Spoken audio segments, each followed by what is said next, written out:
Abhimanyu sir ನಮಸ್ಕಾರ. ಹೇಗಿದ್ದೀರಾ? ಆರಾಮ್. Nice sir. ಅಪೂರ್ವ ಮ್ಯಾಮ್ ನಮಸ್ಕಾರ. ನಮಸ್ತೆ. ಹೇಗಿದ್ದೀರಾ ಮ್ಯಾಮ್? ಸೂಪರ್. ಓಕೆ, ನೀವು ನಿರ್ದೇಶಕಿಯಾಗಿ ಕೂಡ ಈಗ ಕ್ಯಾಪ್ ತೊಟ್ಟಿದ್ದೀರಾ. ಈಗ ಇದರಲ್ಲೂ ನಟನೆ ಮಾಡಿಕೊಂಡು ಬೇರೆ ಬೇರೆ ಸಿನಿಮಾಗಳಲ್ಲಿ ಹಲವಾರು ಸಿನಿಮಾಗಳಲ್ಲಿ ಬ್ಯುಸಿ ಇದ್ದೀರಾ. ನೀವು ಕೂಡ ಬ್ಯಾಕ್ ಟು ಬ್ಯಾಕ್ ಸಿನಿಮಾಗಳನ್ನ ಮಾಡ್ತಿದ್ದೀರಾ. ಈ ಸಿನಿಮಾ ಏನನ್ನು ಹೇಳುತ್ತೆ, ಏನು ಸ್ಪೆಷಲ್ ಈ ಸಿನಿಮಾದಲ್ಲಿ ಅಂತ? ಒಂದು ಕ್ಯೂಟ್ ಆದ ಲವ್ ಸ್ಟೋರಿನ ತುಂಬ ರಿಯಲಿಸ್ಟಿಕ್ ಆಗಿ ಹೇಳಿದ್ದಾರೆ. ಅದೇ ಇದರ ಪ್ಲಸ್ ಪಾಯಿಂಟ್. ತುಂಬ ನಿಮಗೆ ಪಕ್ಕದಲ್ಲಿ ನಡೀತಿದೆಯೋ ಆ ಸಬ್ಜೆಕ್ಟು, ಅಥವಾ ಅಕ್ಕಪಕ್ಕದಲ್ಲಿ ಒಬ್ಬ ನಡೆದವನಿಗೆ ಕನೆಕ್ಟ್ ಆಗೋಂಗೆ ಈ ಥರ ಕನೆಕ್ಟ್ ಆಗೋ ಥರ ಇದೆ ಸಬ್ಜೆಕ್ಟ್. ಅದೇ ಇದರ ಯೂಸ್. ಎಸ್, ಅಂದರೆ ನಿಮ್ಮ ಫಿಲ್ಮೋಗ್ರಫಿ ನೋಡಿದ್ರೆ ಡಿಫ್ರೆಂಟ್ ಕೈಂಡ್ ಆಫ್ ಶೇಡ್ಸ್ ಮಾಡಿದ್ದೀರಾ ನೀವು. ಎಲ್ಲಿಗೋ ಪಯಣ ಯಾವುದೋ ದಾರಿ, ಅದೊಂದು ವಿಭಿನ್ನವಾದಂಥ ಪ್ರಯತ್ನ. ಇದು ಕೂಡ ಒಂದು ಡಿಫ್ರೆಂಟ್. ಅಂದರೆ ಜನರಲ್ಲಾಗಿ ಒಂದು ಸೆಟ್ ಆಫ್ ಆಡಿಯನ್ಸ್ನ ಮಾತ್ರ ರೀಚ್ ಆಗೋದಕ್ಕೆ ಹೀರೋಗಳು ಟ್ರೈ ಮಾಡ್ತಿರ್ತಾರೆ. ಒಂದು ಫ್ಯಾಮಿಲಿ ಮ್ಯಾನ್ ಆಗಿ ಪೋರ್ಟ್ರೇ ಮಾಡ್ಕೊಳ್ಳೋದಕ್ಕೋ, ಅಥವಾ ಒಬ್ಬ ಮಾಸ್ ಹೀರೋ ಆಗಿ ಪೋರ್ಟ್ರೇ ಮಾಡ್ಕೊಳ್ಳೋದಕ್ಕೋ, ಅಥವಾ ಒಬ್ಬ ಲವರ್ ಬಾಯ್ ಆಗಿ, ಈ ಥರ ಡಿಫ್ರೆಂಟ್, ಅಂದರೆ ಒಂದೇ ಸೆಟ್ ಆಫ್ ಸಿನಿಮಾಗಳನ್ನ ಮಾಡಬೇಕು ಅಂತ ಒಂದು ಸೆಟ್ ಇರುತ್ತೆ. ನೀವು ಯಾವ ಥರನ ನೆಕ್ಸ್ಟ್ ಫ್ಯೂಚರಲ್ಲಿ ಟ್ರೈ ಮಾಡಬೇಕು ಅಂತ? ಇಲ್ಲ, ನನಗೆ ಪರ್ಟಿಕ್ಯುಲರ್ ಹಿಂಗೆ ಮಾಡಬೇಕು ಹಾಗೆ ಮಾಡಬೇಕಂತ ಒಂದು ಫಿಕ್ಸೆಡ್ ಇದಿಲ್ಲ. ದೇವದೆಯಿಂದ ಸಿಗ್ತಿರೋ ಅಂಥ ಸಿನಿಮಾಗಳು ಏನೇನು ಒಂದೊಂದೆರಡು ಸಿಗ್ತಾ ಇದ್ದಾವೆ. ಎಲ್ಲ ಬೇರೆ ಬೇರೆ ಜಾನರಲ್ಲಿ ಸಿಗ್ತಾ ಇದ್ದಾವೆ, ಬೇರೆ ಬೇರೆ ಕ್ಯಾರೆಕ್ಟರೈಸೇಷನ್ ಸಿಗ್ತಾ ಇದೆ. I think I am blessed ಅಂತ ಅನಿಸುತ್ತೆ. ಅಷ್ಟಕ್ಕೆ ನೋಡಿದ್ರೆ ಮುಂದೆ ಈ ಥರದ್ದೇ ಮಾಡಬೇಕು ಅಂತ ಏನಿಲ್ಲ. ನನಗೆ ಯಾವುದು ನನಗೆ ಎಕ್ಸೈಟ್ ಆಗುತ್ತೆ ಎಲ್ಲದು ನನಗೆ ಖುಷಿ ಕೊಡುತ್ತೆ. So nice. ಈ ಲೈನಲ್ಲಿ ಸಿಗೋವಂಥ ಕ್ಯಾರೆಕ್ಟರ್ಸ್ಗಳೆಲ್ಲ ಆ ಥರ ಎಕ್ಸೈಟ್ ಮಾಡ್ತಿದೆ ನನಗೆ. So I am happy. So nice ma'am. ಹಲವಾರು ಸಿನಿಮಾಗಳಲ್ಲಿ ತುಂಬ ಗ್ಲಾಮರಸ್ ಗೊಂಬೆ ಥರ ಕಾಣ್ತಾ ಇರ್ತಾರೆ. ಇದರಲ್ಲಿ ಒಂದು ನೋಡ್ತಾ ಇದ್ರೆ ನಮ್ಮ ಔಟ್ಲುಕ್ಕಲ್ಲಿ ಒಬ್ಬ ಪ್ಯೂರ್ ಹಳ್ಳಿ ಹುಡುಗಿ ಥರನೇ ಕಾಣ್ತಾ ಇರ್ತಾರೆ. ಆ ಇನೋಸೆನ್ಸ್ ಆಗಿರ್ಬೋದು ತುಂಬಾ ಡಿಫ್ರೆಂಟ್ ಅನಿಸ್ತು ನನಗೆ, ಎಸ್ಪೆಷಲಿ ನಿಮ್ಮ ಪಾತ್ರ. ಇದರಲ್ಲಿ ಹೆಂಗಿರುತ್ತೆ ಅಂತ ನೀವು ನಿಮ್ಮ ಪ್ರಕಾರ? Yes yes obviously. ಬಟ್ ಅಷ್ಟಾದ್ರೂ ನಿಮಗೆ ತುಂಬಾ ಗ್ಲಾಮರಸ್, ತುಂಬಾ ಮುದ್ದಾಗಿ ಕಾಣ್ತಾರೆ. ಆಫ್ ಕೋರ್ಸ್ ಒಂದೊಂದು ಸಿನಿಮಾದಲ್ಲಿ ಏನಾಗುತ್ತೆ, ತುಂಬಾ ಗ್ಲಾಮ್ ಆಗಿ ಮಾಡಿದ್ರು ಅದು ಕನೆಕ್ಟ್ ಆಗೋದಿಲ್ಲ. ಒಂದೊಂದು ಸಿನಿಮಾದಲ್ಲಿ ಈ ತರ ಡಿಗ್ಲಾಮ್ ಮಾಡಿದ್ರೆ ತುಂಬಾ ಬೇಗ ನಾವು ಆಡಿಯನ್ಸ್ಗೆ ಕನೆಕ್ಟ್ ಆಗಿಬಿಡ್ತೀವಿ. ಆ ಥರ ಸಿನಿಮಾಗಳು ಸಿಗಬೇಕು ಯಾವುದೇ ಆರ್ಟಿಸ್ಟ್ಗಾಗಲಿ, ಹೀರೋಗಾಗಲಿ, ಹೀರೋಯಿನ್ಗಾಗಲಿ. ಈ ಥರ ಒಂದು ಪಾತ್ರದಲ್ಲಿ ಪರಕಾಯ ಪ್ರವೇಶ ಮಾಡಿದಾಗ್ಲೇ ಆ್ಯಕ್ಟಿಂಗ್ ವೈಸ್ ಆಗಿರ್ಬೋದು, ಅವ್ರು ಏನು ಅಂತ ಪ್ರೂವ್ ಮಾಡ್ಕೊಳ್ಳೋದಕ್ಕೆ ಈ ಥರ ಸಿನಿಮಾಗಳು ಬೇಕು. ಎಲ್ಲರೂ ಲೈಫಲ್ಲೂ ಬೇಕಾಗುತ್ತೆ.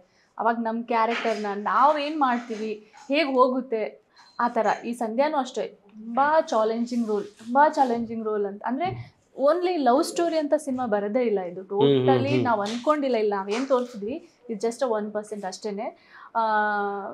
ತುಂಬ ಚಾಲೆಂಜಿಂಗ್ ರೋಲ್ ಈ ಸಿನಿಮಾ ಮಾತ್ರ ನನಗೆ. ಎಸ್, ಅಂದರೆ ಸೂರ್ಯ ಲವ್ಸ್ ಸಂಧ್ಯಾ. ಸೂರಿ ಅಂದ್ರೆ ಸೂರ್ಯ ಅಂತ, ಸೂರ್ಯ ಸಂಧ್ಯಾ ಅಂದರೆ ಸಂಜೆ ಅನ್ನೋ. ಓಕೆ, ಅಂದ್ರೆ ಸೂರ್ಯ ಇಲ್ಲದೆ ಸಂಜೆ ಆಗಲ್ಲ, ಸಂಜೆ ಆಗದೇನೆ ಸೂರ್ಯ ಮುಳುಗಲ್ಲ ನೀವು ಅಲ್ವಾ? ಸೊ ಅಂದ್ರೆ ನೇಚರ್ ಕನೆಕ್ಟಿವಿಟಿ ಅನ್ಸುತ್ತೆ ಅದು. ಆ ಹೆಸರುಗಳಲ್ಲೇ ಅಷ್ಟು ಪವರ್ ಇದೆ, ಅಥವಾ ಒಂದೇನೋ ಬಾಂಡ್ ಇದೆ ಅನ್ಸುತ್ತೆ. ಅಟ್ ದ ಸೇಮ್ ಟೈಮ್ ನಿಮ್ಮ ಟೈಟಲಲ್ಲೂ ಕೂಡ ಸೂರ್ಯ ಅನ್ನುವಂಥ ಅದರಲ್ಲಿ ಒಂದು ಯೆಲ್ಲೋಯಿಶ್ ಇದು ಮಾಡಿದಾರೆ. ಸಂಧ್ಯಾ ಅನ್ನೋದು ಆ ಪೋಟ್ರೆ ಕೇಸರಿ ಇದೆಲ್ಲ ಮಾಡಿದ್ರು, ಆರೆಂಜಿಶ್ ಆಗಿ. ಸೊ ಅದು ಆ ಥರನೇ ಇರುತ್ತಾ ಅಂತ ಕ್ಯಾರೆಕ್ಟರ್, ಅಂದ್ರೆ ಆ ಕಲರ್ ಕೂಡ ಏನೋ ಪೋಟ್ರೆ ಮಾಡುತ್ತಾ ಅಂತ? ಅಂದ್ರೆ ಸರ್ ಅನ್ನೋ ಪ್ರಕಾರ ಅರಿಶಿನ ಕುಂಕುಮ, ಯೆಲ್ಲೋ ಕಲರ್ ಏನಿದೆ ಅದು ಅರಿಶಿನ ಇರೋದು, ಕುಂಕುಮ. ಒಂದು ಹೆಣ್ಣಿನ ಜೀವನದಲ್ಲಿ ಅದೆಷ್ಟು ಮುಖ್ಯ ಆಗುತ್ತೆ. ಅದಕ್ಕೋಸ್ಕರ ಅವಳು ಎಷ್ಟು ಪರಿತಪಿಸ್ತಾಳೆ, ಇದಕ್ಕೋಸ್ಕರ ಏನೇನೆಲ್ಲ ಮಾಡ್ತಾಳೆ. ಮದ್ವೆ ಆದ್ರೆ ಮದ್ವೆ ಅಲ್ಲ, ಮದ್ವೆ ಆಗೋದಕ್ಕೆ ಅವಳು ಏನೇನೆಲ್ಲ ಮಾಡ್ತಾಳೆ. ಸೊ ಈ ಸಿನಿಮಾದಲ್ಲಿ ಹಾಗೇನೆ ನಾವೇನೋ ಅನ್ಕೊಂಡಿರ್ತೀವಿ, ಜೀವನದಲ್ಲೂ ನಾವು ಹಾಗೇನೆ ಇದೇನೋ ಆಗುತ್ತೆ ಅಂತ ಅನ್ಕೊಂಡ್ರೆ ಅದು ದೇವ್ರು ಮಾಡಿರೋದೇ ಬೇರೆ ಆಗಿರುತ್ತೆ. ನಾವು ಅನ್ಕೊಳ್ಳೋದಿಲ್ಲ ನಮ್ಮ ಲೈಫಲ್ಲಿ ಇದ್ದೇ ಆಗುತ್ತೆ ಅಂತ ಅನ್ಕೊಳ್ಳೋಕೆ ಸಾಧ್ಯನೇ ಇಲ್ಲ. ಜೀವನದಲ್ಲಿ ಏನ್ ಬೇಕಾದ್ರೂ ಆಗ್ಬೋದು, ಸಡನ್ ಆಗಿ ಏನ್ ಬೇಕಾದ್ರೂ ಆಗೋದು ಲೈಫಲ್ಲಿ. ಆ ಥರ ಸಂಧ್ಯಾ ಲೈಫಲ್ಲೂ ಹಾಗೇನೆ ಅನ್ಕೊಂಡಿರೋದಿಲ್ಲ, ಲೈಫಲ್ಲಿ ಇನ್ನೇನೋ ಆಗುತ್ತೆ, ಏನೋ ಆಗ್ಬೇಕಾದ್ರೆ ಇನ್ನೇನೋ ಆಗ್ತಾ ಇರುತ್ತೆ. ಸೊ ಈ ಥರದೆಲ್ಲ ಸಿನಿಮಾದಲ್ಲಿದೆ. ಎಸ್ ಸರ್, ಸೂರಿ ಲವ್ ಸಂಧ್ಯಾ ಹೆಸರು ತುಂಬ ಕ್ಯೂಟ್ ಆಗಿದೆ ಟೈಟ್ಲ್. ಬಟ್ ಸಿನಿಮಾದಲ್ಲಿ ನಿಮ್ಗೆ ಗೆಟಪ್ ನೋಡಿದ್ರೆ ಫುಲ್ ರಗಡ್ ಆಗಿದೆ. ಈ ಭೈರತರಣಿಗಲ್ ಶಿವಣ್ಣ ಅವ್ರ ಗೆಟಪ್ ಎಲ್ಲರೂ ಹೇಳ್ತಾರೆ ಆ ಇನ್ಸ್ಪಿರೇಷನಲ್ ಥರ ಕಾಣ್ತಾ ಇತ್ತು. ಅಷ್ಟೇ ರಗಡ್ನೆಸ್ ಇತ್ತು. ಪ್ಲಸ್ ಫೈಟಲ್ಲೂ ಕೂಡ ಒಂದು ಫೋರ್ಸ್ ಕಾಣ್ತಾ ಇತ್ತು, ನಮಗೆ ತುಂಬ ಅಗ್ರೆಷನ್ ಕಾಣ್ತಾ ಇತ್ತು. ಅದು ಆ ಶೇಡ್ ಏನಿರುತ್ತೆ ಅಂತ? ಇಲ್ಲ ಫಸ್ಟ್ ಡೈರೆಕ್ಟ್ರು ಈ ಕಾಸ್ಟ್ಯೂಮ್ ಬಗ್ಗೆ ನನಗೆ ಹೇಳಿದಾಗ ಐ ವಾಸ್ ಲಿಟ್ಲ್ ಏನಪ್ಪ ಇವರು ಲವ್ ಸ್ಟೋರಿನ ಪ್ಲ್ಯಾನ್ ಮಾಡ್ಕೊಂಡಿದ್ದಾರೆ. ಬಟ್ ನನ್ನ ಕ್ಯಾರೆಕ್ಟರ್ದು ಕಾಸ್ಟ್ಯೂಮ್ಸ್ ನೋಡಿದಾಗ ನನಗೆ ಅಯ್ಯಪ್ಪ ಸ್ವಾಮಿ ಮಾಲೆ ಥರ ಅನಿಸ್ಬಿಡುತ್ತೆ, ಹಿಂಗೆ ಅನಿಸ್ಬಿಡುತ್ತೇನೋ ಹಂಗೆ ಅನಿಸ್ಬಿಡುತ್ತೇನೋ ಅಂತ ಫಸ್ಟ್ ಆಗಿದ್ದಿತ್ತು.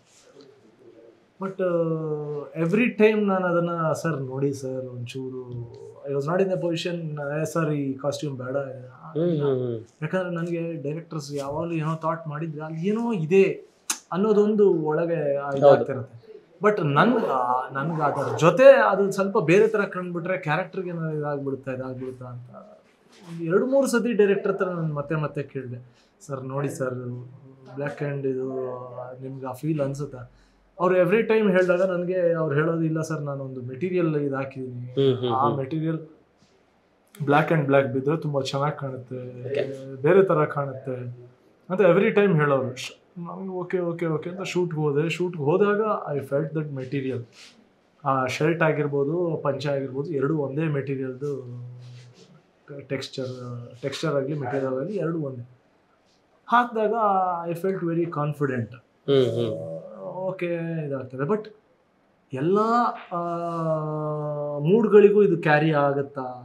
ಪೂರ್ತಿ ಸಿನಿಮಾ ಇದೆ ಕಾಸ್ಟ್ಯೂಮ್ ಅಂತಾರೆ ಹೆಂಗೆ ಅನ್ನೋದು ಒಂದು ಸ್ವಲ್ಪ ಕನ್ಫ್ಯೂಷನ್ ಇತ್ತು. ಒಂದು 3 to 4 days ಶೂಟ್ ಮಾಡಿದ್ಮೇಲೆ ಎಲ್ಲ ಸ್ಟಂಟ್ ಸೀಕ್ವೆನ್ಸಸ್ಗೆ ಅದು ಬೇರೆ ಥರ ಕಾಣ್ತಾ ಇದೆ, ತುಂಬ ಲವ್ ಮಾಡೋವಂತಹ ತುಂಬ ಮುದ್ದಾದ ಸೀಕ್ವೆನ್ಸಸ್ಗಳಿಗೆ ಅಲ್ಲಿ ಬೇರೆ ಥರ ಅಲ್ಲಿಗೆ ಹೊಂದ್ಕೊಂಡು ಅಲ್ಲಿಗೆ ಹೆಂಗೆ ಬೇಕೋ ಹಂಗೆ ಕಾಣ್ತಾ ಇದೆ.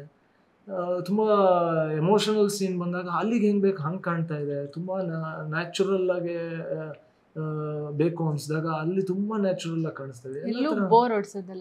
ಕಲರ್ ನನಗೆ ಅದಾದ್ಮೇಲೆ ಅನ್ಸಕ್ ಸ್ಟಾರ್ಟ್ ಆಗಿತ್ತು, ಹೌದಲ್ಲ ಸರ್ ಕರೆಕ್ಟ್ ಆಗಿದ್ರಲ್ಲ, ಓಕೆ ಅವನಿಗೆ ಜೀವನದಲ್ಲಿ ಎಲ್ಲ ಕಲರ್ ನೋಡ್ಬಿಟ್ಟಿದ್ದಾನೆ, ಅವನಿಗೆ ಕಪ್ ಇಷ್ಟ, ಸೊ ಕಪ್ಪಲ್ಲಿ ಇದ್ದಾನೆ. ಸೊ ಅದನ್ನ ಹೇಳಕ್ ಸ್ಟಾರ್ಟ್ ಮಾಡಿದ್ಮೇಲೆ ನಾನು ಜೀವನದಲ್ಲಿ ನೋಡಿದ್ರು ಅಂತ ಈ ತರ ಕ್ಯಾರೆಕ್ಟರ್ಸ್ಗಳು ನನಗೆ ವಾಪಸ್ ಇದಾಗ ಸ್ಟಾರ್ಟ್ ಆಯ್ತು. ಜಿಮ್ಮಲ್ಲಿ ಒಬ್ಬ ಡ್ರಮ್ಮರ್ ಬರ್ತಿದ್ದ ಸುಮುಖ ಅಂತ, ಅವ್ನು ಯಾವಾಗಲೂ ಅಷ್ಟೇ black T shirt black pant ಯಾವಾಗಲೂ ಅದಲ್ಲೇ ಇರ್ತಾನೆ. ಜಿಮ್ ಆಗಲಿ ಅಥವಾ ಬೇರೆ ಕಡೆ ಹೋದಾಗಲೂ ನಾನು ಸುಮಾರು ಸತಿ ಅವನನ್ನು ನೋಡಿರೋದು ಬ್ಲ್ಯಾಕ್ ಅಂತ. ಹೌದು ಯಾಕೆ ಇರಬಾರ್ದು ಆ ಥರ ಕ್ಯಾರೆಕ್ಟ್ರು ಅಂತ ಅನ್ಸಕ್ಕೆ ಸ್ಟಾರ್ಟ್ ಆಯಿತು. ಫೈನಲಿ ನಾನು ಅದೇ ಡೈರೆಕ್ಟರ್ಗೆ ಹೇಳಿದೆ, ಇಲ್ಲ ಸರ್ ನೀವು ಬೇರೆ ಏನೋ ವಿಜುವಲ್ ಮಾಡಿದ್ದೀರಾ ಈ ಕ್ಯಾರೆಕ್ಟರ್ನ, ಅದಕ್ಕೆ ಅದು ಹಿಂಗೆ ಅನಿಸುತ್ತೆ ಅಂದ್ಬಿಟ್ಟು ಯಾರೋ ಇದೇ ಥರ ನಿಮ್ಮ ಥರ ಕೇಳಿದ್ರು ಒಂದು ದಿವಸ ಬ್ಲ್ಯಾಕ್. ನಾನು ಆವಾಗ ಇಷ್ಟು ದಿವಸ ನಾನು ಕ್ವಶನ್ ಆಗ್ತಿದ್ದವನು, ನಾನು ಇದಾಗ್ತಿದ್ದವನು. ಆವಾಗ ಡೈರೆಕ್ಟರ್ ಪರ ಮಾತಾಡೋಕೆ ಸ್ಟಾರ್ಟ್ ಮಾಡಿದ್ವಿ. ಸರ್ ಡೈರೆಕ್ಟ್ರು ಮಾಡ್ಕೊಂಡಿರೋ ಕ್ಯಾರೆಕ್ಟ್ರು ಎಲ್ಲ ಕಲರ್ಸ್ ನೋಡ್ಬಿಟ್ಟಿರ್ತಾನೆ, ಅವನಿಗೆ ಎಲ್ಲ ಕಲರ್ಸ್ ಬಲ್ಲಿ ತುಂಬ ಇಷ್ಟ, ಬ್ಲ್ಯಾಕ್, ಸೊ ಬ್ಲ್ಯಾಕಲ್ಲಿ ಇದ್ದಾನೆ ಅಂತ. ಕೊನೆಗೆ ಡೈರೆಕ್ಟರ್ ಅದನ್ನು ಕೇಳಿಸ್ಕೊಂಡು ಅದನ್ನು ಮತ್ತೆ ಸ್ಕ್ರಿಪ್ಟ್ ಒಳಗೆ ಇನ್ಕಾರ್ಪೊರೇಟ್ ಮಾಡಿಕೊಂಡು ಹೀರೋಯಿನ್ ಕೇಳಿದಾಗ ಅದೇ ಡೈಲಾಗ್ ಹೊಡಿಸಿದ್ದಾರೆ. ಸೊ ಹಾಗೆ ಅವ್ರಿಗೆ ಆ ಕ್ಯಾರೆಕ್ಟರ್ ಬಗ್ಗೆ ಏನೋ ಒಂದು ವಿಜುವಲೈಸೇಷನ್ ಇತ್ತು, ಅದು ಈ ಥರ ಬ್ಲ್ಯಾಕ್ ಆ್ಯಂಡ್ ಬ್ಲ್ಯಾಕಲ್ಲೇ ಬೇರೆ ಥರ ಕಾಣುತ್ತೆ ಅಂತ. ಸೊ ಅದು ಒಂದು ಮಟ್ಟಿಗೆ ಡೈರೆಕ್ಟ್ರು ಸರ್ ಅದರಲ್ಲಿ ಗೆದ್ದಿದ್ದಾರೆ. ಇಡೀ ಸಿನಿಮಾ ನೋಡಿದಾಗ ಎಲ್ಲೂ ನಿಮ್ಗೆ ಅದು ಆ ಸೀನ್ಗೆ ಆ ಬ್ಲ್ಯಾಕ್ ಆ್ಯಂಡ್ ಬ್ಲ್ಯಾಕ್ ಒಂಥರ ಕಾಣ್ತಾ ಇತ್ತು ಅಂತ ಅನ್ಸುತ್ತೆ. ತುಂಬ ಚೆನ್ನಾಗಿ ಬಂದಿದೆ. So nice ma'am. ನೀವು ಫಸ್ಟ್ ಈ ಸೆಟ್ಗೆ ಹೋಗಿ ಫಸ್ಟ್ ಟೈಮ್ ಡಿಗ್ಲಾಮ್ ಅಂತ ಹೇಳ್ತಾರೆ ನೀವು, ಈ ಥರ ಮೇಕಪ್ ಎಲ್ಲ ಹಾಕ್ಕೊಂಡು ಫಸ್ಟ್ ಟೈಮ್ ನಿಮ್ಮನ್ನು ನೀವು ಸಂಧ್ಯಾ ಆಗಿ ನೋಡ್ಕೊಂಡಾಗ ನಿಮ್ಗೆ ಹೆಂಗೆ ಅನಿಸ್ತು ಆ ಮೂಮೆಂಟ್? ಫಸ್ಟ್ ನಾವು ಫೋಟೋಶೂಟ್ ಮಾಡ್ಕೊಂಡ್ವಿ. ಫೋಟೋಶೂಟ್ ದಿನನೇ ನಾವು ಈ ಥರನೇ ಪ್ಲ್ಯಾನ್ ಮಾಡ್ಕೊಂಡ್ವಿ. ನಮ್ಮ ಡೈರೆಕ್ಟರ್ ಸರ್ ತುಂಬ ಇದಾಗಿದ್ರು, ಮೇಡಮ್ ಹೇರ್ ಸ್ಟೈಲ್ ನನಗೆ ಹೀಗೆ ಬೇಕು, ಕಾಸ್ಟ್ಯೂಮ್ ಹೀಗೆ ಇರುತ್ತೆ, ಸಂಧ್ಯಾ ಅನ್ನೋ ಪಾತ್ರ ಹೀಗೆ ಇರುತ್ತೆ ಮೇಡಮ್ ಅಂತ ನಮಗೆ ಫಸ್ಟೇ ಸ್ಟೋರಿ ಯಾವಾಗ ನರೇಟ್ ಮಾಡ್ತಾ ಇದ್ರು ಅವತ್ತೇ ಹೇಳಿಬಿಟ್ರು. ಅದಾದಮೇಲೆ ಒಂದಿನನೂ ಕೂಡ ನಮಗೆ ಸಂಧ್ಯಾ ಹೀಗಿರ್ಬೇಕು, ಸೂರಿ ಹೀಗಿರ್ಬೇಕು ಅಂತ ಯಾವತ್ತೂ ಹೇಳಿಲ್ಲ. ಬಿಕಾಸ್ ನಾವೇ ಆಗ್ಬಿಟ್ಟಿದ್ವಿ ಸೆಟ್ಟಲ್ಲಿ. ನಾವುಗಳು ಎಲ್ಲರಿಗೂ ಗೊತ್ತಾಗ್ತಿದ್ವಿ, ಸೂರಿ ಬ್ಲ್ಯಾಕ್ ಡ್ರೆಸ್ ಇದು ಹಾಕೊಂಬಂದ್ರೆ ಅದು ಕಾಣಿಸ್ತಾ ಇತ್ತು ಆ ಕ್ಯಾರೆಕ್ಟ್ರು. ನಾನು ಆ ಥರ ವೇಷ ಹಾಕೊಂಡ್ರೆ ಸಾಕು ಎಲ್ಲರಿಗೂ ಅದು ಸಂಧ್ಯಾ ಅನ್ನೋ ಥರ ಅದು ಗೊತ್ತಾಗ್ತಿತ್ತು ಅಲ್ಲೇನೆ. ಸೊ ನಮ್ಮ ಹೇರ್ ಸ್ಟೈಲ್ ಆಗಿರ್ಬೋದು, ಅವಳು ಮನೇಲಿ ಇದ್ದಾಗ ಲವ್ ಮಾಡ್ಬೇಕಾದ್ರೆ ಅಲ್ಲೂ ಹೋದಾಗ ಫುಲ್ ಡಿಗ್ಲಾಮ್, ನಾವು ಕಾಶಿಗೆ ಹೋದಾಗೆಲ್ಲ ಅಲ್ಲೆಲ್ಲ ಬೇರೆ ಥರನೇ ಇರುತ್ತೆ. ಸೊ ಅದೊಂಥರ ಮುದ್ದು ಹುಡುಗಿ ಅದೇ. ಸರ್ ನೀವು ಎಸ್ಪೆಷಲಿ ಫೈಟ್ ಸೀಕ್ವೆನ್ಸ್ಗಳ ಬಗ್ಗೆ ಮೊನ್ನೆ ಉಪ್ಪಿ ಸರ್ ಕೂಡ ಹೇಳಿದರು ಟ್ರೈಲರ್ ಲಾಂಚಲ್ಲಿ, ಈ ಆ್ಯಕ್ಷನ್ ಸೀಕ್ವೆನ್ಸ್ನ ನಾನು ತುಂಬ ಎಂಜಾಯ್ ಮಾಡಿದೆ, ನಾನು ಎಕ್ಸ್ಪೆಕ್ಟ್ ಮಾಡಿರಲಿಲ್ಲ ಇಷ್ಟು ಆ್ಯಕ್ಷನ್ ಇದೆ ಅಂತ. ಅಂತ ಹೇಳ್ತಾ ಇದ್ರು. ಟ್ರಿಲ್ಲರ್ ನೋಡ್ಬೇಕಾದ್ರೆ ನಮಗೂ ಕೂಡ ಅದೇ ಅನಿಸಿದ್ದು, ಹೆಂಗೆ ಇವರು ಸಿಂಪಲ್ ಆಗಿರ್ತಾರೆ, ತುಂಬ ಸಾಫ್ಟ್ ಅನ್ನಿಸ್ತಾರೆ ಅಂತ. ಬಟ್ ಆ ಥರದ್ದು ಪಾತ್ರ ಮಾಡಬೇಕಾದ್ರೆ ಎಸ್ಪೆಷಲಿ ಆ ಕಾಸ್ಟ್ಯೂಮಲ್ಲಿ ಫೈಟ್ಸ್ ಎಲ್ಲ ಮಾಡೋದು ಹೆಂಗೆ ಅನಿಸ್ತು ನಿಮಗೆ? ಒಂದು ಕಾಸ್ಟ್ಯೂಮ್ ಬಗ್ಗೆ ಹೇಳಬೇಕು ಅಂದರೆ ಇಟ್ ವಾಸ್ ವೆರಿ ಕಂಫರ್ಟಬಲ್. ನನಗಂತೂ ಯಾವಾಗಲೂ ಮನೇಲಿದ್ದೀನೇನೋ ಅನ್ನೋ ಅಷ್ಟು, ಆ್ಯಂಡ್ ಬಿಟ್ಟರೆ ಇನ್ನು ಯಾವಾಗಲೂ ಪಂಚೆ ಶರ್ಟಲ್ಲಿ ಇರಬೇಕು ಅನ್ನೋಷ್ಟು ಕಂಫರ್ಟಬಲ್ ಆಗಿತ್ತು ಇದು ಮಾತ್ರ. ಯಾಕಂದರೆ ನಾನು ಪಂಚೆ ಪಂಚೆನ ಅಷ್ಟು ಉಟ್ಟವನಲ್ಲ. ಅಂದರೆ ನಾರ್ಮಲ್ ಇದರಲ್ಲಿ ಎಲ್ಲೋ ಒಂದು ಫಂಕ್ಷನ್ಸ್ ಬಟ್ ನಿಜವಾಗ್ಲೂ ನಾನು ಇದುವರೆಗೆ ಯಾವ್ಯಾವ ಶೂಟಿಂಗ್ಸ್ ಅಟೆಂಡ್ ಮಾಡಿದ್ದೀನೋ ಇದೊಂದೇ ಶೂಟಿಂಗಲ್ಲಿ ನಾನು ತುಂಬಾ ಕಂಫರ್ಟಬಲ್ ಆಗಿದೆ. ಪಂಚೆ ಅಷ್ಟು ಕಂಫರ್ಟಬಲ್ ಆಗಿದೆ. ಆ್ಯಂಡ್ ಅದೇನೋ ಒಂದು 2-3 ಡೇಸಲ್ಲೇ ಅದು ನನ್ನ ಬಾಡಿಗೆ ತುಂಬಾ ಕನೆಕ್ಟ್ ಆಗ್ಬಿಡ್ತು ಪಂಚೆ. ಅದೇನು ಹೆಂಗಂತ ಗೊತ್ತಿಲ್ಲ, ನನಗೇ ಇತ್ತು ಪಂಚೆ ಹಾಕೊಂಡು ಓಕೆ ಅದಕ್ಕೊಂದು ಬಾಡಿ ಲ್ಯಾಂಗ್ವೇಜ್ ಬೇಕು. ಪಂಚೆ ಹಾಕೊಂಡು ನೀವು ತುಂಬಾ ನ್ಯಾಚುರಲ್ ಆಗಿರೋದಕ್ಕೊಂದು ಬಾಡಿ ಲ್ಯಾಂಗ್ವೇಜ್ ಬೇಕು. 2-3 ಡೇಸ್ ನನಗೆ ಅದು ಒಂಥರ ನನ್ನ ಸ್ಕಿನ್ ತರ ಆಗೋಯ್ತು ನನಗೆ. ಅದೇ ಹೇಳಿದ್ನಲ್ಲ, ಎವ್ರಿ ಸೀನ್ ಎಮೋಷನ್ಸ್ ಆಗಿರ್ಬೋದು, ಲವ್ ಆಗಿರ್ಬೋದು, ಸ್ಟಂಟ್ ಸೀಕ್ವೆನ್ಸ್ ಆಗಿರ್ಬೋದು, ಎಲ್ಲದಕ್ಕಾಗ್ಬೋದು. Again credit goes to director ಅನ್ಸುತ್ತೆ. ಆ ಮೆಟೀರಿಯಲ್ ಅವ್ರು ಏನು ಸೆಲೆಕ್ಟ್ ಮಾಡಿದ್ರು ಅದೊಂಥರ ನನಗೆ ಬಟ್ಟೆ ಥರ ಇರಲಿಲ್ಲ, ನನ್ನ ಸ್ಕಿನ್ನೇ ಆ ಪಂಚೆ ಶರ್ಟು ಅನ್ನೋ ರೇಂಜ್ಗೆ ಕನೆಕ್ಟ್ ಆಗ್ಬಿಟ್ಟಿದೆ. ಮಫ್ತಿ ಸೀಕ್ವೆನ್ಸ್ ಏನಾದ್ರು ನೋಡಿದ್ರೆ ಅಲ್ಲಿ ನಿಂತ್ಕೊಂಡು ಶಿವಣ್ಣ ಹಿಂಗ್ ಬರ್ತಿದ್ದಾರೆ, ಇಲ್ಲಿ ತುಂಬಾ ನ್ಯಾಚುರಲ್. ಅವನು ಅವ್ನ ಜೀವನ ಒಂದು ವೆರಿ ನ್ಯಾಚುರಲಿಸ್ಟಿಕ್. ಇಲ್ಲೆಲ್ಲೂ ಪಂಚೆ ಇಟ್ಕೊಂಡು ಸ್ಟೈಲ್ ಗೀಲ್ ಎಲ್ಲೂ ಇಲ್ಲ. ಬಟ್ ನೀವು ನೋಡ್ತಾ ಹೋದ್ರೆ ನಿಮ್ಗೆ ನೆಕ್ಸ್ಟ್ ಬ್ಲ್ಯಾಕ್ ಅಂಡ್ ಬ್ಲ್ಯಾಕ್ ಅಲ್ಲಿ ಹೀರೋ ಅಂತ ಕಾಣಿಸಕ್ ಸ್ಟಾರ್ಟ್ ಆಗುತ್ತೆ. ಬಿಟ್ರೆ ಅದೊಂದು ಕಾಸ್ಟ್ಯೂಮು ಅಷ್ಟು ಚೆನ್ನಾಗಿ ಮರ್ಜ್ ಆಗ್ಬಿಟ್ಟಿದೆ. ಅಂಡ್ ಅದನ್ನ ನಾನು ತಗೊಂಡಿದ್ದು ಅಷ್ಟೇ ಇದಾಗಿ ತಗೊಂಡ್ಬಿಟ್ಟಿದ್ದೀನಿ. ಸೊ ಅದು ಎಲ್ಲೂ ನಿಮ್ಗೆ ಡಿಸ್ಟ್ರಾಕ್ಟ್ ಮಾಡಲ್ಲ ಆ ಕಾಸ್ಟ್ಯೂಮ್. ಸ್ಟಂಟ್ ಸೀಕ್ವೆನ್ಸ್ ಅಲ್ಲಿ ಏನೋ ಹಿಂಗಾಯ್ತು. ಆ್ಯಂಡ್ ಇಡೀ ಪಿಕ್ಚರ್ ನಾನು ಪಂಚೆನ ಎತ್ತು ಕಟ್ಟೇ ಇಲ್ಲ. ಡೈರೆಕ್ಟರ್ಗೆ ಅದೊಂದು ಕಾನ್ಸೆಪ್ಟ್ ಇತ್ತು, ಸರ್ ನೀವು ಎಲ್ಲೂ ಎತ್ತು ಕಟ್ಟಬಾರ್ದು ಸರ್, ಆ ಕ್ಯಾರೆಕ್ಟರ್ ನನ್ಗೆ ಹಿಂಗೇ ಬೇಕು. ಇಡೀ ಸೀಕ್ವೆನ್ಸ್ ಸ್ಟಂಟ್ ಸೀಕ್ವೆನ್ಸ್ ನಡೀತಿದ್ರು ಎಲ್ಲೂ ನಾನು ಪಂಚೆ ಎತ್ತಿ ಕಟ್ಟಿಲ್ಲ, ಹಂಗೆ ಮಾಡಿದ್ದೀನಿ. ಅದ್ರಲ್ಲಿ ಎಲ್ಲೂ ಅದು ಡಿಸ್ಟ್ರಾಕ್ಟ್ ಮಾಡೋದಾಗ್ಲಿ ಅಥವಾ ನಮ್ಮನ್ನ ಡಿಸ್ಟರ್ಬ್ ಮಾಡೋದಾಗ್ಲಿ ಮಾಡಲಿಲ್ಲ. ಏನು ಗೊತ್ತಿಲ್ಲ, ಅಷ್ಟು ಚೆನ್ನಾಗಿ ಅದು ಕ್ಯಾರೆಕ್ಟರ್ ಒಳಗೆ ಆ ಪಂಚೆ ಇದಾಗೋಯ್ತು. ಆ್ಯಂಡ್ ಸ್ಟಂಟ್ ಸೀಕ್ವೆನ್ಸಿಗೆ ಬರೋದಾದ್ರೆ ಫಸ್ಟ್ ನಾನು ರವಿ ಜಮಖಂಡಿ ಅವ್ರ ಹತ್ರ ಆ್ಯಕ್ಚುಲಿ ಸ್ಟಂಟ್ಸ್ ಕಲ್ತಿದ್ದು. ನಮ್ಮ ಮಾಸ್ಟ್ರಿಗೆ ಥ್ಯಾಂಕ್ಸ್ ಹೇಳಬೇಕು, ಅವ್ರ ಪಾದ ಸ್ಪರ್ಶ ಮಾಡಬೇಕು. ಯಾಕಂದರೆ ಅಷ್ಟು ಚೆನ್ನಾಗಿ ನಮ್ಮನ್ನು ಟ್ರೈನ್ ಮಾಡಿದ್ರು ಅವರು. ಆ್ಯಂಡ್ ಇಲ್ಲಿ ಮಾಡಿಸಿದಂತಹ ಡ್ಯಾನಿ ಮಾಸ್ಟ್ರು ಮತ್ತು ಶಿವಕಾಶಿ ಮಾಸ್ಟ್ರು ಇಬ್ಬರು ಎರಡೆರಡು ಸ್ಟಂಟ್ ಸೀಕ್ವೆನ್ಸ್ ಮಾಡಿದ್ದಾರೆ. ಇಬ್ಬರೂ ತುಂಬ ಬ್ಯೂಟಿಫುಲ್ಲಾಗಿ ನಮ್ಮ ಎಲ್ಲ ಕೇರ್ಗಳನ್ನು ತೊಗೊಂಡು ತುಂಬ ಬ್ಯೂಟಿಫುಲ್ಲಾಗಿ 2 ಸ್ಟಂಟ್ ಸೀಕ್ವೆನ್ಸ್ ಮಾಡಿಕೊಟ್ರು. ಸೊ ನಾನು ಅದರಲ್ಲಿ ಏನು ಮಾಡಿದ್ರು ನನ್ನ ಪ್ರಯತ್ನ ಅಷ್ಟೇ, ಬಿಟ್ಟರೆ ಎಲ್ಲ ಕ್ರೆಡಿಟ್ ಗೋಸ್ ಟು ಟೀಮ್, ನಮ್ಮ ಡೈರೆಕ್ಟ್ರು, ನಮ್ಮ ಸ್ಟಂಟ್ ಮಾಸ್ಟರ್ಗಳು ಮತ್ತು ಸ್ಟಂಟ್ಸ್ ಅಸಿಸ್ಟೆಂಟ್ಸ್ಗಳು, ಅವರೆಲ್ಲ ಹೇಳಿ ಅವರೆಲ್ಲ ಮಾಡಿಸಿದ್ದನ್ನು ನಾನು ಅಲ್ಲಿ ಮಾಡಿದ್ದೀನಿ ಅಷ್ಟೇ. ಓಕೆ ಮ್ಯಾಮ್, ನಾರ್ಮಲ್ ಆಗಿ ಒಂದು ಲವ್ ಸ್ಟೋರಿ ಅಂದರೆ ಒಂದು ಹುಡುಗ ಹುಡುಗಿ ಲವ್ ಮಾಡ್ತಾರೆ, ಬ್ರೇಕಪ್ ಆಗುತ್ತೆ. ಬಟ್ ಯಾವುದೇ ಆದರೂ ಒಂದೇ ಪ್ಲೇಸಲ್ಲಿ ನಡೀತಾ ಇರುವಂಥ ಸ್ಟೋರಿ ಇರುತ್ತೆ ರೆಗ್ಯುಲರ್ ಆಗಿ. ಬಟ್ ಇದರಲ್ಲಿ ನೀವು ಲವ್ ಸ್ಟೋರಿಗಿಂತ ಹೆಚ್ಚಾಗಿ ಜಾಸ್ತಿ ಬೇರೆ ಊರುಗಳೆಲ್ಲ ಓಡಾಡ್ತಿರುವಂಥ ಸೀನ್ಗಳು ತೋರಿಸುತ್ತೆ. ಅಂದರೆ ನೀವು ಎಸ್ಪೆಷಲಿ ಬಸ್ಸಲ್ಲಿ ಟ್ರಾವೆಲ್ ಮಾಡ್ತಿರುವಂಥ ಸೀಕ್ವೆನ್ಸು, ಯಾವುದೋ ಬೇರೆ ಊರಲ್ಲಿ ಹೋಗ್ತಿರುವಂಥ ಸೀಕ್ವೆನ್ಸ್ಗಳು, ಕಾಶಿಗೆ ಹೋಗ್ತೀರಾ ಅಂದರೆ ಒಂದು ಜರ್ನಿ ಇದೆ ಅನಿಸುತ್ತೆ ನಮಗೆ ಸಿನಿಮಾದಲ್ಲಿ. ಮೋರ್ ದ್ಯಾನ್ ಅ ಸ್ಟೋರಿ, ಒಂದು ಬ್ಯೂಟಿಫುಲ್ ಕಪಲ್ ಜರ್ನಿ ಇದೆ ಅನಿಸುತ್ತೆ. ಆ ಜರ್ನಿ ಹೆಂಗೆ ಎಂಜಾಯ್ ಮಾಡಿದ್ರೆ ನೀವು ವೈಲ್ ಶೂಟಿಂಗ್, ಅಂದರೆ ಬೇರೆ ಬೇರೆ ಲೊಕೇಶನ್ಸ್ಗಳಲ್ಲೆಲ್ಲ? ಆ ಜರ್ನಿ ಅನ್ನೋದು ಒಂದು ಪಾರ್ಟ್. ಟ್ರಾವೆಲಿಂಗ್ ಲವ್ ಸ್ಟೋರಿ ಹೌದು, ಒಂದು ಪೋರ್ಷನ್ಸ್ ಅಲ್ಲಿ ಬರುತ್ತೆ. ಆ ಪೋರ್ಷನ್ ಅಲ್ಲಿ ನಮ್ಗೆ ತುಂಬಾ ಊರುಗಳಲ್ಲೂ ಓಡಾಡ್ಬಿಟ್ಟಿದೀವಿ. ಅಲ್ಲಿ ನಮ್ಗೆ ಯಾವ ತರ ಇಲ್ಲಿ ಹೇಗೆ ಕ್ಯಾರವನ್ ಬೇಕು, ಈ ನೀಟಾಗಿ designer, customer, makeup, hair style, ಈ ಥರ ಕ್ಯಾರಿ ಮಾಡೋದಕ್ಕೆ ಆಗೋದಿಲ್ಲ. ಈ ಒಂದು ಪ್ಲೇಸಲ್ಲಿ ನಮ್ಮ ಪ್ರೊಡ್ಯೂಸರ್ಸ್ಗೆ ತುಂಬಾ ಥ್ಯಾಂಕ್ಸ್ ಹೇಳಬೇಕು. ಯಾಕೆಂದ್ರೆ ನಮ್ಮನ್ನೆಲ್ಲನೂ ಕೂಡ ಫ್ಲೈಟಲ್ಲಿ ಅಷ್ಟು ಜನ ಟೆಕ್ನಿಷಿಯನ್ಸ್ ಜೊತೆಗೆ ನಮ್ಮನ್ನ ಕಾಶಿ ಕರ್ಕೊಂಡು ಹೋಗ್ತಾರೆ. ಇಡೀ ಟೆಕ್ನಿಷಿಯನ್ಸ್ಗಳನ್ನ ಕರ್ಕೊಂಡು ಹೋಗ್ತಾರೆ. ಅಲ್ಲೂ ಹೋಗ್ಬಿಟ್ಟು ನಾವು ಸರ್ ಮೇಕಪ್ ಪರ್ಸ್ನಲ್ ಮೇಕಪ್ ಕೊಡ್ತಾರೆ ನನಗೆ, ಇವ್ರಿಗೆ ಪರ್ಸ್ನಲ್ ಮೇಕಪ್ ಕೊಡ್ತಾರೆ. ಅಲ್ಲಿ ಎಲ್ಲರಿಗೂ ಊಟ ಆಗಿರ್ಬೋದು. ಆಮೇಲೆ ಅಲ್ಲಿ ಊಟ ಇಲ್ಲಿ ಥರ ಇರಲೇ ಇಲ್ಲ. ಕಾಶಿನಲ್ಲಿ ಇಲ್ಲಿ ಊಟ ಇಲ್ಲೇ ಥರ ಇರೋದಿಲ್ಲ. ಅಲ್ಲಿ ಬೇರೆ ಏನೋ ಡಿಫ್ರೆಂಟ್ ತಿನ್ನಕ್ಕಾಗಲ್ಲ. ಅಂದರೆ ಅಲ್ಲಿ ಅವ್ರಿಗೆ ಅಡಿಕ್ಟ್ ಆಗುತ್ತೆ. ಬಿಕಾಸ್ ಅದು ನಾರ್ತ್ ಸೈಡ್ ಅಲ್ವಾ, ಅದಕ್ಕೆ ನಮ್ಮ ಸೌತ್ ಅವ್ರಿಗೆ ಅದು ಇಷ್ಟ ಆಗೋದಿಲ್ಲ ಅಷ್ಟು ಚೆನ್ನಾಗಿ. ಒಂದಿನ ಆದ್ರೆ ಅಡ್ಜಸ್ಟ್ ಮಾಡ್ಕೋಬಹುದು. ಒಂದು 4-5 days ಅಲ್ಲಿ ಇದ್ವಿ ನಾವು. ಅದು ಅಡ್ಜಸ್ಟ್ ಆಗೋದಿಲ್ಲ. ಆಮೇಲೆ ಡೇ ಅಂಡ್ ನೈಟ್ ವರ್ಕ್ ಮಾಡ್ಬೇಕಾಗಿತ್ತು ನಾವು. ಯಾಕೆಂದ್ರೆ ಅಷ್ಟು ಜನ ಟೆಕ್ನಿಷಿಯನ್ಸ್ನ ಕರ್ಕೊಂಡು ಹೋಗಿರೋದ್ರಿಂದ ನಾವು ಅಲ್ಲಿ ಬೇಗ ಮುಗಿಸ್ಕೊಂಡು ಬರಬೇಕಾಗುತ್ತೆ. ಅಷ್ಟು ಇದ್ರೂ ಕೂಡ ಎಲ್ಲರೂ ಒಂದು ಫ್ಯಾಮಿಲಿ ಆಗಿಬಿಟ್ಟಿದ್ವಿ ನಾವು. ಪ್ರೊಡ್ಯೂಸರ್, ಡೈರೆಕ್ಟರ್, ಆರ್ಟಿಸ್ಟ್ಗಳು, ಹುಡುಗರು, ಮೇಕಪ್ಪು, ಕಾಸ್ಟ್ಯೂಮರ್, ಇವರೆಲ್ಲರೂ ನಮ್ಮನ್ನು ಹೆಂಗೆ ಸಪೋರ್ಟ್ ಮಾಡ್ತಿದ್ರು ಅಂದರೆ ನಾವು ನಿದ್ದೆಗಿದ್ದೆ ಮಾಡಿದ್ರು ಕೂಡ ಔಟ್ಪುಟ್ ಅಷ್ಟು ಚೆನ್ನಾಗಿ ಬಂದಿದೆ. ಬಿಕಾಸ್ ಆಫ್ ಇವರೆಲ್ಲರ ಸಪೋರ್ಟ್ ಇದೆ ಅಲ್ಲ, ನಮಗೆ ಸಿನಿಮಾ ಚೆನ್ನಾಗಿ ಬರಬೇಕು ಅನ್ನೋದು ಅದು ಕಾಣಿಸ್ತಾ ಇದೆ. ಅದು ಸ್ಕ್ರೀನಲ್ಲಿ ಆಗಿರ್ಬೋದು, ಎಲ್ಲೂ ಕೂಡ ನಮಗೆ ಬೋರ್ ಹಿಡಿದ್ರೆ ಚೆನ್ನಾಗೋಯ್ತು. ಟೆಕ್ನಿಷಿಯನ್ಸ್ ತುಂಬ ವರ್ಕ್ ಇದೆಯಲ್ಲ, ಯಾಕಂದರೆ ಸುಮಾರು ಸೀಕ್ವೆನ್ಸಸ್ ಅಲ್ಲಿ ನಮ್ಮದೇ ಆ ಬ್ಲ್ಯಾಕ್ ಶರ್ಟು ಬ್ಲ್ಯಾಕ್ ಪಂಚೆ ಅದೇ ಒಂದು 5-6 ಸೆಟ್ಸ್ ಇತ್ತು. ಆ 5-6 ಸೆಟ್ಸ್ ಅಲ್ಲಿ ಎಷ್ಟು ಚೆನ್ನಾಗಿ ಪ್ಲಾನ್ ಮಾಡ್ಕೊಂಡಿದ್ರು ಅಂದರೆ ಕಾಸ್ಟ್ಯೂಮರು. ಓಕೆ, ಸ್ವಲ್ಪ ಶಂಟ್ ಸೀಕ್ವೆನ್ಸಸ್ಗೆ ಒಂಚೂರು ಆಲ್ಟ್ರೇಷನ್ನು, ಇದ್ರ ಸೀಕ್ವೆನ್ಸಸ್ಗೆ ಬೇರೆ ಥರ ಶರ್ಟ್ ಹೊಲ್ದಿರೋದು, ಅದು ಆ ಫೀಲ್ ಬರೋಂಗೆ, ಅದ್ರಲ್ಲಿ ಏನೋ ಒಂದು ಸ್ವಲ್ಪ ವೀಕ್ ಕಾಣೋಂಗೆ, ಇದ್ರಲ್ಲಿ ಸ್ವಲ್ಪ ಮ್ಯಾಚ್ ಆಗಿ ಕಾಣೋಂಗೆ. ಸೊ ಈ ಥರದ್ದೆಲ್ಲ ವರ್ಕ್ ಮಾಡಿದರು.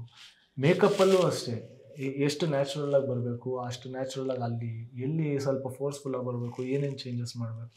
ಸೊ ಇಡೀ ಟೀಮು ತುಂಬ ಬ್ಯೂಟಿಫುಲ್ ಆಗಿ ವರ್ಕ್ ಮಾಡಿ. ಆಮೇಲೆ ಅಲ್ಲಿ ಕಾಸ್ಟ್ಯೂಮ್ ಚೇಂಜ್ ಮಾಡೋಕ್ಕೆಲ್ಲ ಜಾಗ ಇಲ್ಲ ಕಾಶಿನಲ್ಲಿ. ಯಾಕೆಂದ್ರೆ ಪಟ್ಟಂತ ಡ್ರೆಸ್ ಚೇಂಜ್ ಮಾಡಬೇಕು. ಇಲ್ಲಿ ಕಾಶಿ ಆರತಿ ನಡೀತಾ ಇರುತ್ತೆ, ಇಲ್ಲಿ ಮುಗಿದ ತಕ್ಷಣ ಇಲ್ಲಿ ಒಂದು ಶಾರ್ಟ್ ತಗೋಬೇಕು, ಅಲ್ಲಿ ಡ್ರೆಸ್ ಚೇಂಜ್ ಇರುತ್ತೆ ನನಗೆ. ಅಷ್ಟು ಇವ್ರು ಓಕೆ ಮಾಡ್ಕೋಬಹುದು. ನನಗೆ ಪಟ್ಟಂತ ಡ್ರೆಸ್ ಚೇಂಜ್ ಮಾಡಬೇಕು. ನೀ ಡ್ರೆಸ್ ಚೇಂಜ್ ಮಾಡಬೇಕು ಅಂದ್ರೆ ಹೋಟೆಲ್ಗೆ ಹೋಗ್ಬೇಕು, ಸ್ವಲ್ಪ ದೂರ ಆಗುತ್ತೆ. ನಾವು ಹೇಗೆ ಮಾಡಿದೀವಿ ಅಂದ್ರೆ ಪಟ್ಟಂತ ಅಲ್ಲಿ ಸ್ನಾನ ಮಾಡ್ಕೊಂಡು ಚಿಕ್ಕದೊಂದು ಯಾರ್ದೋ ಮನೆ ಚಿಕ್ಕದೆಲ್ಲೋ ಒಂದು ಪಟ್ಟಂತ ಹೋಗಿ ಕೇಳೋದು, ಅಲ್ಲೋಗಿ ಡ್ರೆಸ್ ಚೇಂಜ್ ಮಾಡ್ಕೊಳ್ಳೋದು.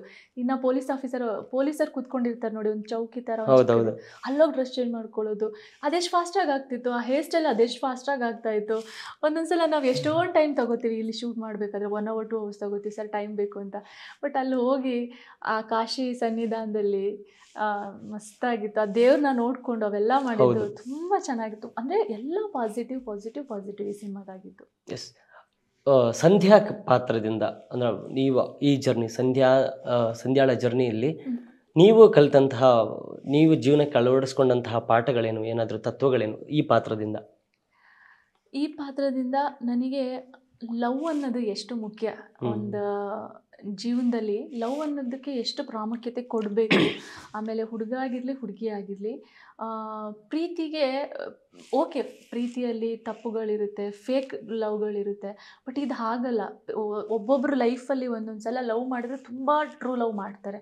ಆ ಥರ ಒಂದು ಟ್ರೂ ಲವ್. ಆಮೇಲೆ ಅವಳಿಗೆ ಏನಪ್ಪ ಅಂತ ಹೇಳಿದರೆ, ತನ್ನ ಹುಡುಗ ತಾನು ಏನೇ ಅಂದ್ಕೊಂಡ್ರು ಮಾಡ್ತಾನೆ ಅನ್ನೋ ಕಾನ್ಫಿಡೆನ್ಸು, ಅವನು ಮಾಡೇ ಮಾಡ್ತಾನೆ ಅನ್ನೋ ಕಾನ್ಫಿಡೆನ್ಸ್ ಇದ್ರೂ, ಬಟ್ ಅವ್ರ ಕಡೆಯಿಂದ ಬರುತ್ತೆ ಅಲ್ಲ, ನಾನು ಏನು ಅಂದ್ಕೊಂಡ್ರು ನನಗೆ ನನ್ನ ಆಸೆಗಳನ್ನ ಪೂರೈಸೋವಂಥ ಹುಡುಗ ಸಿಕ್ಕರೆ ಪ್ರಪಂಚದಲ್ಲಿ ಏನೂ ಬೇಡ. ನಿಂಗೆ ಆಸ್ತಿ ಬೇಡ, ಅಂತಸ್ತು ಬೇಡ, ನನ್ನ ಹುಡುಗ ನಂಗೆ ಈ ಪ್ರೀತಿ ಕೊಟ್ಟರೆ ಸಾಕಪ್ಪ, ಜೀವನದಲ್ಲಿ ರಾಣಿ ಥರ ಬದುಕ್ತೀನಿ ನಾನು ರಾಣಿ, ಅವನು ರಾಜ, ನಾವು ಎಲ್ಲಿ ಬೇಕಾದ್ರೆ ಹೆಂಗೆ ಬೇಕಾದ್ರೆ ಇರ್ತೀವಿ ಲೈಫಲ್ಲಿ. ಆ ಥರ ಒಂದು. ಇನ್ನೊಂದು, ನಾವು ಅನ್ಕೊಳ್ಳೋದೇ ಒಂದು, ಜೀವನದಲ್ಲಿ ಆಗದೆ ಇನ್ನೊಂದು. ಅನ್ಕೊಂಡಿರಲ್ಲ. ಲೈಫ್ ಈಸ್ ಅನ್ಪ್ರೆಡಿಕ್ಟೇಬಲ್ ಅಂತ ಹೇಳ್ತಾರಲ್ಲ, ಹಾಗೆ ಜೀವನದಲ್ಲಿ ನಾವು ಯಾವತ್ತೂ ಆಸೆಗಳನ್ನ ಇಟ್ಕೋಬೇಕು, ನಾಳೆ ಹಿಂಗೆ ಬದುಕ್ತೀವಿ ಅಂತ ಹೇಳ್ಬಿಟ್ಟು. ಬಟ್ ಅದಕ್ಕೆ ಸ್ಟಿಕ್ ಆನ್ ಆಗಿರ್ದೇನೆ ಯೂಟರ್ನ್ಗಳನ್ನ ತಗೊಳ್ಳೋದಕ್ಕೆ ಪ್ಲ್ಯಾನ್ ಮಾಡ್ಕೋಬೇಕು. ಆ ಥರ ಇದೊಂದು ಏನಂತಾರೆ, ಮಾದರಿ ಆಗುತ್ತೆ. So nice sir. ಸೂರಿ ಪಾತ್ರದಿಂದ ನೀವು ಏನೆಲ್ಲ ಟೇಕ್ ಅವೇ ಇತ್ತು ನಿಮಗೆ? ಸೂರಿ ಪಾತ್ರದಿಂದ ಟೇಕ್ ಅವೇ ಅಂದರೆ ಪಂಚೇಶ್ವರ ಇದಂತ ಎಷ್ಟು ಕಂಫರ್ಟಬಲ್ ಆಗೋದು ನೀವು ಹೇಳಿದ್ನಲ್ಲ. ಸೊ ಎಲ್ಲಾರ ಮನೇಲಿ ಜಾಸ್ತಿ ಪಂಚೆ ಗಿಂಚೆ ಹಾಕ್ಕೊಳ್ಳೋದು, ಇದು ಹಾಕ್ಕೊಳ್ಳೋದು ಇವಾಗ ನಡೆಯುತ್ತೆ. ಯಾಕಂದರೆ ಈ ಸಮ್ಮರಲ್ಲಂತೂ ದಟ್ ಇಸ್ ದ ಬೆಸ್ಟ್. ಹೌದು. ಇಲ್ಲ, ಅಷ್ಟು ಕಂಫರ್ಟಬಲ್. ನನಗೆ ಶೂಟ್ ಮಾಡೋಕ್ಕಿಂತ ಮುಂಚೆ ವಾಸ್ ಲಿಟಲ್ ಸ್ಪೆಕ್ಟಿಕಲ್.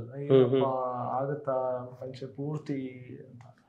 ಶೂಟ್ ಆದ್ಮೇಲಂತೂ ಯಾವಾಗಲೂ ಒಳ್ಳೆ ಇದೇ ಕಾಸ್ಟ್ಯೂಮಲ್ಲಿ ಇದ್ಬಿಡ್ತೀನಿ, ಹಿಂಗೆ ಹೊರಟೋಗ್ತೀನಿ ಅಥವಾ ಹಿಂಗೆ ಮಾಡ್ತೀನಿ ಅಂತ. ಅದು ಬಿಟ್ಟರೆ ಕ್ಯಾರೆಕ್ಟರ್ ವೈಸ್ ತೊಗೊಂಡೋದು ಅಂಥದ್ದು ಏನಿಲ್ಲ. Okay okay okay. ಅವರು ಒಬ್ಬ ಲೆಜೆಂಡ್ ಮಗ, ನೀವೊಬ್ಬ ಲೆಜೆಂಡಿಂದ ಸಿನಿಮಾ ರಂಗಕ್ಕೆ ಎಂಟ್ರಿ ಆದಂತಹ ನಟಿ. ಸೊ ಅಂದರೆ ಇಬ್ಬರು ಕೂಡ ಗ್ರೇಟ್ ಡೈರೆಕ್ಟರ್ಸ್. ಸೊ ಹೆಂಗೆ ಅನಿಸ್ ಮ್ಯಾಮ್, ನೀವು ಕೂಡ ನಿರ್ದೇಶಕಿ, ಈ ನಿರ್ದೇಶಕನ ಮಗನಿಗೆ ಏನಾದರೂ ಸಲಹೆ ಕೊಟ್ಟಿದ್ರಾ ಸಿನಿಮಾ ಶೂಟಿಂಗಲ್ಲಿ ಏನಾದರೂ?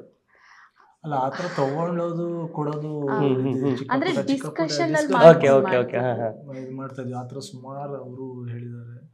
ಅಂದ್ರೆ ಈ ತರ ಒಂದು ಬರಬೇಕು ಅಂದ್ರೆ ನಾರ್ಮಲ್ ಆಗಿರೋ ಈ ಪಾತ್ರದಿಂದ ಇನ್ನು ಅಲ್ಲಿ ಯಾರೋ ಇದ್ದಾರೆ ಅನ್ಕೊಂಡ್ರೆ ಅವ್ರು ಹೇಗಿರ್ತಾರೆ, ನಾನು ಸಂಧ್ಯಾ ಆಗಿದ್ದೀನಿ, ಇವ್ರು ಸೂರ್ಯ ಆಗಿದ್ದಾರೆ, ಸೊ ಈ ಪಾತ್ರ ಹೀಗೆ ಬರಬೇಕು, ಏನೇನೆಲ್ಲ ಮಾಡ್ಕೋಬೇಕು ಅಂದ್ರೆ ಒಂದೊಂದು ಪಾತ್ರಗಳು ತುಂಬಾ ಇದಾಗಿರ್ತಿತ್ತು. ಏಕೆಂದ್ರೆ ನನಗೂ ಕಷ್ಟ ಅವರಿಗೂ ಕಷ್ಟ ಆಗಿರ್ತಿತ್ತು. ಇದನ್ನ ನಾವು ಡಿಸ್ಕಷನ್ ಮಾಡ್ಕೊಂಡೇ ಮಾಡಬೇಕಾಗಿತ್ತು, ಅದು ಸಡನ್ ಆಗಿ ಮಾಡಕ್ ಆಗ್ತಾ ಇರಲಿಲ್ಲ.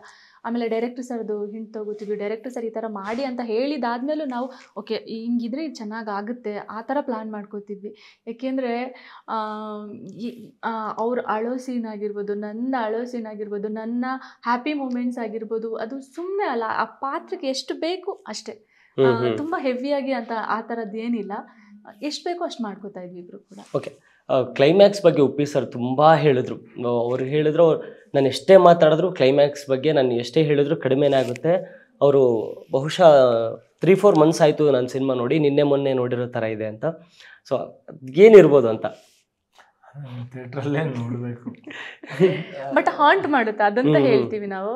ತುಂಬ ನಿಮಗೆ ಕಾಡ್ತಾರೆ. ಸೂರ್ಯ ಲವ್ ಸಂಧ್ಯಾ ನೀವು ಮನೆಗೆ ಹೋಗಿ ಮಲ್ಕೊಂಡ್ರು, ನೀವು ಎಲ್ಲ ಫ್ರೆಂಡ್ಸ್ಗೂ ಹೇಳ್ತೀರ, ಅಷ್ಟು ಕಾಡ್ಬಿಡ್ತಾರೆ ನಿಮ್ಮನ್ನು. ಅವರು ಮಲ್ಕೊಳ್ಳೋಕ್ಕೂ ಬಿಡಲ್ಲ ಅನಿಸುತ್ತೆ, ಅಷ್ಟು ಕಾಡ್ತಾರೆ. ಅಯ್ಯೋ ಏನಿದು ಆ ಥರ ಅನಿಸುತ್ತೆ. ಕ್ಲೈಮ್ಯಾಕ್ಸು 15 to 20 minutes ನಿಮ್ಗೆ ಹಂಗೆ ಇಟ್ಕೊಳ್ಳುತ್ತೆ. ಆ್ಯಂಡ್ ಅಲ್ಲಿ ಸೂರಿ ಆ್ಯಂಡ್ ಸಂಧ್ಯಾ ಜೊತೆ every technicians, every department of the cinema work ಕಾಣುತ್ತೆ. ಅದು ಮೋಸ್ಟ್ಲಿ ಮೇಯ್ನಲ್ಲಿ ನಾವು ನಮ್ಮಿಬ್ಬರಿಂದ ಏನು ಮ್ಯಾಜಿಕಲ್ ಮಾಡೋಕ್ಕಾಗಲ್ಲ.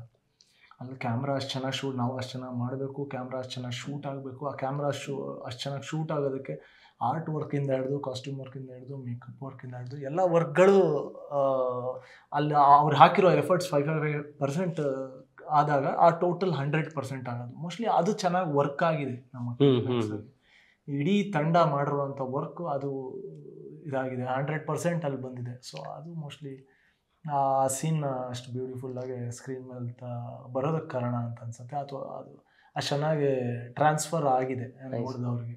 ಯಾಕೆಂದರೆ ಅಲ್ಲೆಲ್ಲ ಸೆಕೆಂಡ್ ಟೇಕ್ ತಗೊಳಕ್ಕೆ ಆಗಲ್ಲ. ಯಾಕೆಂದರೆ ನಾವೆಲ್ಲ ಟ್ರಾವೆಲ್ ಮಾಡ್ತಿರ್ತೀವಿ, ಆಮೇಲೆ ನದಿ ಮಧ್ಯದಲ್ಲಿ ಇರ್ತೀವಿ ನಾವು, ಅಲ್ಲೆಲ್ಲ ನಿಮಗೆ ಅಲ್ಲಿ ಒಂದ್ಸಲ ಫೋಕಸ್ ಹೊರಟೋಗ್ಬಿಟ್ರು ಮತ್ತೆ ಆಗೋದಿಲ್ಲ. ಅದೆಲ್ಲ ನಿಮಗೆ ಅಷ್ಟು ಕ್ಲಿಯರ್ ಆಗಿರಬೇಕು. ನಾವು ಮಾಡೋದಕ್ಕೂ ಆ ಫೋಕಸ್ಗೂ ಡೈರೆಕ್ಷನ್, ಅಲ್ಲೆಲ್ಲೋ ಇರ್ತಾರೆ ಡೈರೆಕ್ಟರ್ ಸರ್, ನಮಗೆ ಕೇಳಿಸೋದು ಇಲ್ಲ, ಫೋನ್ ಎಲ್ಲೋ ಇಟ್ಕೊಂಡು ಸ್ಪೀಕರ್ ಆನ್ ಮಾಡಿಕೊಂಡು ನಾವು ಮಾಡ್ತಾ ಇದ್ವಿ ಆ್ಯಕ್ಟಿಂಗ್ನ. ಕ್ಲೈಮ್ಯಾಕ್ಸ್ ನದಿನಲ್ಲಿದೆ. ಕ್ಲೈಮ್ಯಾಕ್ಸ್ ಅಲ್ಲ, ಇಡೀ ಸಿನಿಮಾದ ಹೇಳ್ತಾ ಇರೋದು.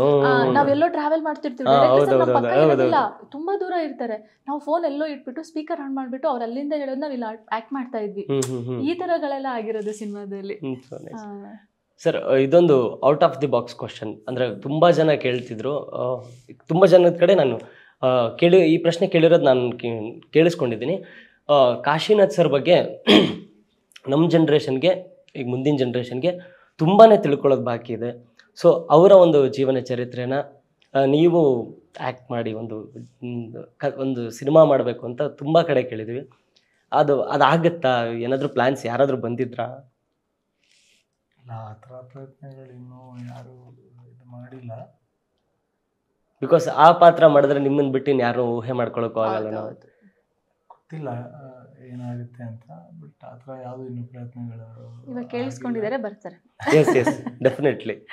ಓಕೆ, ಸೂರಿ ಲವ್ ಸಂಧ್ಯಾ ನೀವು ಹೇಳ್ತಿದ್ರಿ, ಅಂದರೆ ಎಷ್ಟು ದಶಕಗಳಿಂದ ಹಿಡಿದ್ರು ಕೂಡ ಲವ್ ಸ್ಟೋರೀಸ್, ಒಂದು ಪ್ರಾಪರ್ ಆದಂಥ ಲವ್ ಸ್ಟೋರಿ ಬಂದರೆ ಯಾವುದೇ ಲ್ಯಾಂಗ್ವೇಜ್ ಆಗಿರ್ಬೋದು, ಕನ್ನಡ ಆಗಿರ್ಬೋದು, ತಮಿಳಾಗಿರ್ಬೋದು, ತೆಲುಗು ಆಗಿರ್ಬೋದು, ಯಾರೇ ಆಗಿರ್ಬೋದು, ಒಂದು ಪ್ರಾಪರ್ ಇಷ್ಟವಾಗುವಂತಹ ಲವ್ ಸ್ಟೋರಿ ಬಂದಾಗ ಕೈ ಬಿಟ್ಟಿಲ್ಲ ಆಡಿಯನ್ಸ್.